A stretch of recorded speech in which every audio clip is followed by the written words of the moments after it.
Hello everyone, welcome to ಐಜಿಸ್ cooking channel. ಇವತ್ತಿನ ವಿಡಿಯೋದಲ್ಲಿ ನಾನು ಕಪ್ಪು ಬೆಲ್ಲವನ್ನು ಉಪಯೋಗಿಸ್ಕೊಂಡು ಈ ರೀತಿ ಕಾಯಿ ಹೋಳಿಗೆಯನ್ನು ಮಾಡಿ ತೋರಿಸ್ತಾ ಇದ್ದೀನಿ. ನೋಡಿ, ತುಂಬಾ ಚೆನ್ನಾಗಿ ಬಂದಿತ್ತು. ಮಾಡೋದು ಹೇಗೆ ಅಂತ ಈ ವಿಡಿಯೋದಲ್ಲಿ ನೋಡ್ಕೊಳ್ಳೋಣ. ಅದಕ್ಕಿಂತ ಮುಂಚೆ ಇನ್ನು ಯಾರೆಲ್ಲ ಚಾನಲನ್ನು ಸಬ್ಸ್ಕ್ರೈಬ್ ಮಾಡ್ಕೊಳ್ದೆ ನೋಡ್ತಾ ಇದ್ದೀರಾ, ದಯವಿಟ್ಟು ಚಾನಲನ್ನು ಸಬ್ಸ್ಕ್ರೈಬ್ ಮಾಡಿಕೊಂಡು ಸಪೋರ್ಟ್ ಮಾಡಿ.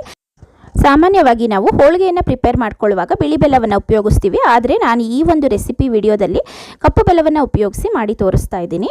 ನೋಡಿ, ಇದನ್ನು ಹೇಗೆ ಮಾಡೋದು ಅಂತ ನೋಡೋಣ. ನೋಡಿ, ಇಲ್ಲಿ ನಾನು 3/4 ಕಪ್ಪಷ್ಟು ಚಿರೋಟಿ ರವೆಯನ್ನು ಉಪಯೋಗಿಸ್ಕೊಳ್ತಾ ಇದ್ದೀನಿ. ಹಾಗೆ 1 ಕಪ್ಪಷ್ಟು ಮೈದಾ ಹಿಟ್ಟನ್ನು ಉಪಯೋಗಿಸ್ಕೊಳ್ತಾ ಇದ್ದೀನಿ. ಹಾಗೆಯೇ 1/4 ಚಮಚದಷ್ಟು ಅರಿಶಿನ ತೊಗೊಂಡಿದ್ದೀನಿ. ಹಾಗೆಯೇ 1/4 ಚಮಚದಷ್ಟು ಉಪ್ಪನ್ನು ಹಾಕ್ಕೊಂಡಿದ್ದೀನಿ. 1 ಚಮಚದಷ್ಟು ತುಪ್ಪವನ್ನು ಉಪಯೋಗಿಸ್ಕೊಳ್ತಾ ಇದ್ದೀನಿ. ತುಪ್ಪವನ್ನು ಹಾಗೆ ತೊಗೊಳ್ಳಿ, ಕಾಯಿಸಿ ತೊಗೊಂಡಿಲ್ಲ ನಾನು. ಈಗ ಇದನ್ನು ಚೆನ್ನಾಗಿ ಹಿಟ್ಟನ್ನು ಕಲಿಸ್ಕೊಳ್ಬೇಕಾಗತ್ತೆ. ಒಂದು ಚೂರು ಗಂಟಿರಬಾರ್ದು, ಆ ರೀತಿ ಚೆನ್ನಾಗಿ ಕಲಸಿ ತಗೊಳ್ಳೋಣ. ನೋಡಿ, ಈ ರೀತಿ ಚೆನ್ನಾಗಿ ಹಿಟ್ಟನ್ನು ಕಲಿಸ್ಕೊಳ್ತಾ ಇದ್ದೀನಿ. ನೀಟಾಗಿ ಮಿಕ್ಸ್ ಮಾಡ್ಕೊಳ್ಬೇಕು. ಹಾಕಿರುವಂತಹ ಅರಿಶಿನ ಉಪ್ಪು ಎಲ್ಲ ಮಿಕ್ಸ್ ಆಗೋ ರೀತಿಯಲ್ಲಿ. ಈಗ ಇದಕ್ಕೆ ಸ್ವಲ್ಪನೇ ನೀರನ್ನು ಹಾಕ್ಕೊಂಡು ನಾವು ಕಲಿಸ್ಕೊಳ್ತಾ ಹೋಗಬೇಕಾಗತ್ತೆ.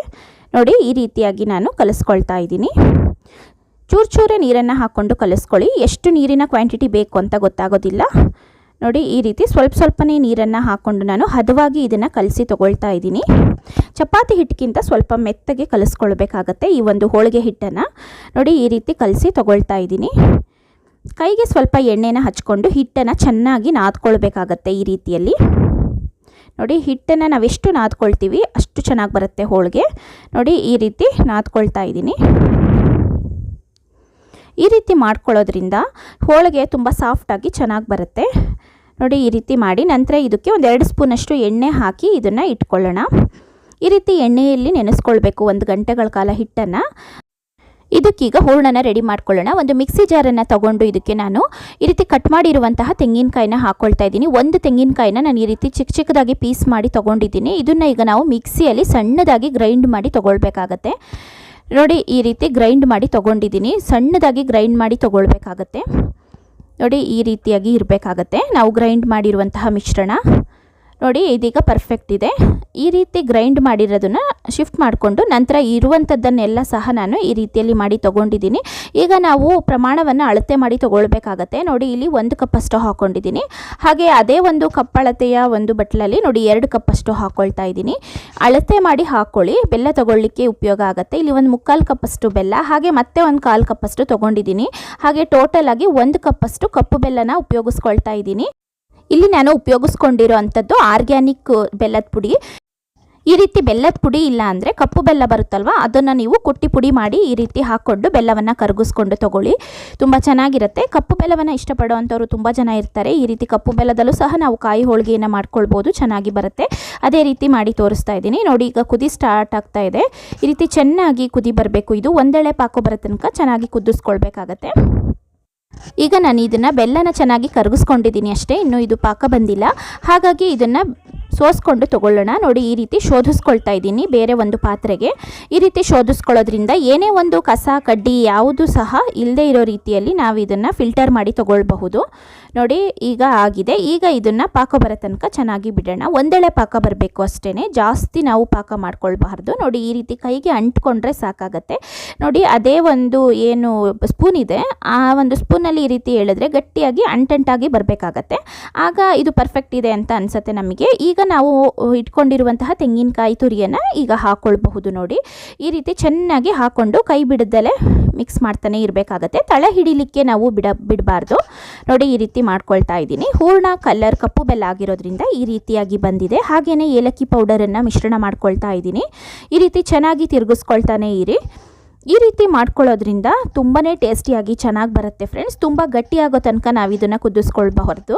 ನೋಡಿ, ಈ ರೀತಿ ಒಂದು ಕನ್ಸಿಸ್ಟೆನ್ಸಿಗೆ ಬಂದರೆ ಸಾಕಾಗತ್ತೆ. ನೋಡಿ, ಈ ರೀತಿ ಮಾಡಿ ತೊಗೊಂಡಿದ್ದೀನಿ. ಇದು ನಮಗೆ ಉಂಡೆ ಕಟ್ಟೋಷ್ಟು ಒಂದು ಕನ್ಸಿಸ್ಟೆನ್ಸಿಗೆ ಇದ್ದರೆ ಸಾಕಾಗತ್ತೆ. ನೋಡಿ, ಈ ರೀತಿ ಸಾಫ್ಟಾಗಿ ಉಂಡೆ ಕಟ್ಟುವಂತಹ ಒಂದು ಹದಕ್ಕೆ ಇದೆ. ಈಗ ನಾನು ಇದನ್ನು ಉಂಡೆ ಕಟ್ಕೊಂಡು ತೊಗೊಳ್ತಾ ಇದ್ದೀನಿ. ನೋಡಿ, ಇಷ್ಟು ಒಂದು ಗಾತ್ರಕ್ಕೆ ಉಂಡೆಗಳನ್ನು ಮಾಡಿ ತೊಗೊಳ್ತಾ ಇದ್ದೀನಿ. ಈಗ ಇದನ್ನು ತಕ್ಷಣ ನಾವು ಮಾಡಬೇಕಾಗತ್ತೆ. ಇದು ಸ್ವಲ್ಪ ಬೆಚ್ಚಗೆ ಇರುವಾಗಲೇ ನಾವು ಇದನ್ನು ಉಂಡೆ ಕಟ್ಕೊಂಡು ಮಾಡ್ಕೊಳ್ಬೇಕು, ಆಗ ತುಂಬಾ ಚೆನ್ನಾಗಿ ಬರುತ್ತೆ. ನೋಡಿ, ಈಗ ನಾನು ಕೈಗೆ ಸ್ವಲ್ಪ ಎಣ್ಣೆನ ಹಾಕ್ಕೊಂಡು ನಂತರ ಹಿಟ್ಟನ್ನು 1 ಗಂಟೆಗಳ ಕಾಲ ಚೆನ್ನಾಗಿ ನೆನೆಸ್ಕೊಂಡಿದ್ದೀನಿ. ಈಗ ಮತ್ತೆ ಇದನ್ನು ನಾದ್ಕೊಳ್ತಾ ಇದ್ದೀನಿ ಚೆನ್ನಾಗಿ. ಹಿಟ್ಟು ನೋಡಿ ತುಂಬಾ ಸಾಫ್ಟಾಗಿ ಚೆನ್ನಾಗಿ ಬಂದಿದೆ. ಈಗ ಇದನ್ನು ಉಂಡೆಗಳಾಗಿ ಮಾಡಿಕೊಂಡು ಈಗ ನಾವು ಹೋಳಿಗೆಗಳನ್ನು ಮಾಡ್ಕೊಳ್ಬಹುದು. ನೋಡಿ ಈ ರೀತಿ ಬಂದಿತ್ತು. ತುಂಬ ಈಸಿಯಾಗಿ ನಾವು ಹೋಳಿಗೆಗಳನ್ನ ಮಾಡ್ಕೊಳ್ಬೋದು ಫ್ರೆಂಡ್ಸ್. ಮನೆಯಲ್ಲಿ ಒಂದು ಅರ್ಧ ಗಂಟೆ ಟೈಮ್ ಇದ್ದರೆ ಖಂಡಿತವಾಗ್ಲೂ ಸಹ ನೀವು ಟ್ರೈ ಮಾಡಿ. ಇದನ್ನು ಮಾಡೋದಕ್ಕೆ ಇಲ್ಲಿ ನಾನು ಬಟರ್ ಪೇಪರ್ನ ಉಪಯೋಗಿಸ್ಕೊಂಡಿದ್ದೀನಿ. ನೋಡಿ ಬಾಳೆದೆಲೆ ಇದ್ದರೆ ಅದನ್ನು ಸಹ ಉಪಯೋಗಿಸ್ಕೊಳ್ಬಹುದು. ನೋಡಿ ಈ ರೀತಿ ಇದನ್ನು ಅಗಲವಾಗಿ ಮಾಡಿಕೊಂಡು ಮಧ್ಯದಲ್ಲಿ ಹೂರಣವನ್ನು ಇಟ್ಟು ಈ ರೀತಿ ಮಾಡ್ಕೊಳ್ತಾ ಇದ್ದೀನಿ. ಈಗ ಎಕ್ಸ್ಟ್ರಾ ಏನು ಹಿಟ್ಟಿದೆ ಅದನ್ನು ತೆಗಿತಾ ಇದ್ದೀನಿ. ನಂತರ ಇದನ್ನು ನಾವು ಗಟ್ಟಿಯಾಗಿ ಇಲ್ಲೇ ಪ್ರೆಸ್ ಮಾಡ್ಕೊಳ್ಬೇಕಾಗತ್ತೆ. ಯಾಕಂದರೆ ಹೂರಣ ಎಲ್ಲ ಕಡೆಗೂ ಹಿಟ್ಟಿಗೆ ಹೋಗಬೇಕಾಗತ್ತೆ. ಹಾಗಾಗಿ ಗಟ್ಟಿಯಾಗಿ ತಕ್ಷಣ ಪ್ರೆಸ್ ಮಾಡ್ತಾ ಇದ್ದೀನಿ. ನೋಡಿ ಈ ರೀತಿಯಾಗಿ ಪ್ರೆಸ್ ಮಾಡಿ ತಗೊಳ್ತಾ ಇದ್ದೀನಿ. ಈಗ ಇದನ್ನು ನಾವು ಒತ್ಕೊಳ್ಬಹುದು. ಈ ರೀತಿ ಬಟರ್ ಪೇಪರ್ ಮೇಲೆ ಇಟ್ಕೊಂಡು ಒಂದ್ಸರಿ ಈ ರೀತಿ ಪ್ರೆಸ್ ಮಾಡ್ಕೊಳ್ತಾ ಇದ್ದೀನಿ. ಈ ರೀತಿ ನಾವು ಫಸ್ಟು ಪ್ರೆಸ್ ಮಾಡ್ಕೊಳ್ಳೋದ್ರಿಂದ ನಾವು ಹಾಕಿರುವಂತಹ ಮಿಡಲಲ್ಲಿ ಇರುವಂತಹ ಹೂರಣ ಎಲ್ಲ ಕಡೆಗೂ ಹೋಗುತ್ತೆ.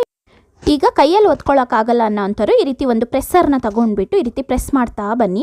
ಅಗಲವಾಗಿ ಪ್ರೆಸ್ ಮಾಡ್ಕೊಳ್ಬೋದು. ದಪ್ಪವಾಗಿ ಬೇಕಾದರೂ ಮಾಡ್ಕೊಳ್ಬೋದು, ಅಥವಾ ಈ ರೀತಿ ನಾನು ಮಾಡ್ತಾ ಇದ್ದೀನಲ್ವ ಈ ರೀತಿ ತೆಳುವಾಗಿ ಬೇಕಾದರೂ ಎಳ್ಕೊಳ್ಬಹುದು.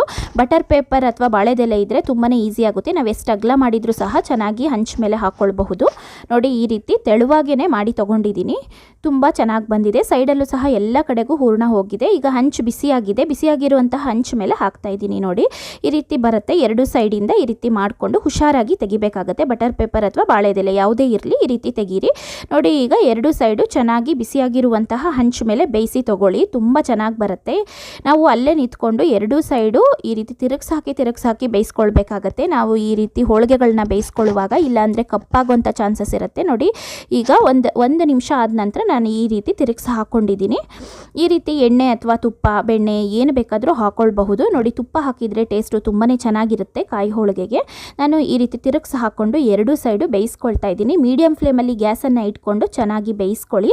ಲೋ ಫ್ಲೇಮಲ್ಲಿ ಇಟ್ಟು ಬೇಯಿಸೋದ್ರಿಂದ ಗಟ್ಟಿಯಾಗಿಬಿಡುತ್ತೆ. ಹಾಗೆ ಹೈ ಫ್ಲೇಮಲ್ಲಿ ಬೇಯಿಸೋದ್ರಿಂದನೂ ಸೀದು ಹೋಗೋ ಚಾನ್ಸಸ್ ಇರುತ್ತೆ. ಮಿಡಲ್ ಫ್ಲೇಮಲ್ಲಿ ಇಟ್ಕೊಂಡ್ಬಿಟ್ಟು ಮೀಡಿಯಮ್ ಫ್ಲೇಮಲ್ಲಿ ಈ ರೀತಿ ಬೇಯಿಸ್ಕೊಳ್ಳಿ. ತುಂಬ ಪರ್ಫೆಕ್ಟಾಗಿ ಬಂದಿದೆ. ಅದೇ ರೀತಿ ನಾನು ಎಲ್ಲದನ್ನು ಸಹ ಮಾಡಿ ತೊಗೊಳ್ತಾ ಇದ್ದೀನಿ. ಹಾಗೆ ತುಂಬಾ ತೆಳುವಾಗಿ ಒತ್ಕೊಳ್ತಾ ಇದ್ದೀನಿ. ದಪ್ಪವಾಗಿ ಬೇಕು ಅಂದರೆ ದಪ್ಪವಾಗಾದ್ರೂ ಒತ್ಕೊಳ್ಬಹುದು. ಹಂಚು ಮೇಲೆ ಹಾಕೊಂಡ್ಬಿಟ್ಟು ಈ ರೀತಿ ನಿಧಾನವಾಗಿ ತೆಗಿಬೇಕಾಗತ್ತೆ. ಈ ರೀತಿ ಅಗಲವಾಗಿ ಒತ್ಕೊಂಡಿದ್ರೆ ನೋಡಿ ಈ ರೀತಿ ಮಾಡಿ ತೊಗೊಳ್ತಾ ಇದ್ದೀನಿ. ಯಾರೆಲ್ಲ ಬಿಗಿನರ್ಸ್ ಇದ್ದೀರಾ ಸ್ವಲ್ಪ ದಪ್ಪವಾಗಿ ಒತ್ಕೊಳ್ಳಿ. ನೋಡಿ ಈ ರೀತಿಯಾಗಿ ಮಾಡಿ ತೊಗೊಳ್ತಾ ಇದ್ದೀನಿ. ಈ ರೀತಿ ಹೋಳಿಗೆಗಳನ್ನು ಕ್ವಿಕ್ಕಾಗಿ ನಾವು ಮನೆಯಲ್ಲಿ ಮಾಡ್ಕೊಳ್ಬೋದು. ಖಂಡಿತವಾಗ್ಲೂ ಸಹ ಟ್ರೈ ಮಾಡಿ ಫ್ರೆಂಡ್ಸ್. ನೋಡಿ ಈ ರೀತಿ ತಿರುಗಿಸಿ ಹಾಕ್ಕೊಂಡು ಎರಡು ಸೈಡು ಬೇಯಿಸ್ಕೊಳ್ತಾ ಇದ್ದೀನಿ. ನೋಡಿ ಈಗ ಫಟಾಫಟ್ ಅಂತ ಹೋಳಿಗೆ ರೆಡಿ ಆಯಿತು. ಕಾಯಿ ಹೋಳಿಗೆ ಮನೆಯಲ್ಲಿ ತಿನ್ನಬೇಕು ಅಂತ ಅನ್ನಿಸ್ದಾಗ ಖಂಡಿತವಾಗ್ಲೂ ಸಹ ಟ್ರೈ ಮಾಡ್ಕೊಳ್ಳಿ. ನೋಡಿ ಈ ರೀತಿಯಾಗಿ ಬಂದಿತ್ತು. ನೀವು ಸಹ ಟ್ರೈ ಮಾಡಿ ಹೇಗೆ ಬಂತು ಅಂತ ಕಮೆಂಟ್ ಬಾಕ್ಸಲ್ಲಿ ತಿಳಿಸೋದನ್ನು ಮರಿಬೇಡಿ. ಹಾಗೆ ವಿಡಿಯೋ ಇಷ್ಟ ಆಗಿದ್ದರೆ ವಿಡಿಯೋವನ್ನು ಲೈಕ್ ಮಾಡಿ, ಹಾಗೆಯೇ ಶೇರ್ ಮಾಡಿ, ಚಾನಲನ್ನು ತಪ್ಪದೆ ಸಬ್ಸ್ಕ್ರೈಬ್ ಮಾಡಿಕೊಂಡು ಸಪೋರ್ಟ್ ಮಾಡಿ ಫ್ರೆಂಡ್ಸ್. ನೋಡಿ ಈ ರೀತಿ ಸಾಫ್ಟಾಗಿ ಹೋಳಿಗೆಗಳು ಬರುತ್ತೆ. ಇದನ್ನು ನೀವು ಒಂದು ಪ್ಲಾಸ್ಟಿಕ್ ಕವರಲ್ಲಿ ಸ್ಟೋರ್ ಮಾಡಿ ಇಟ್ಕೊಳ್ಳಿ. ಒಂದು ವಾರದವರೆಗೂ ಸಹ ಇಟ್ಕೊಳ್ಬಹುದು. Thank you.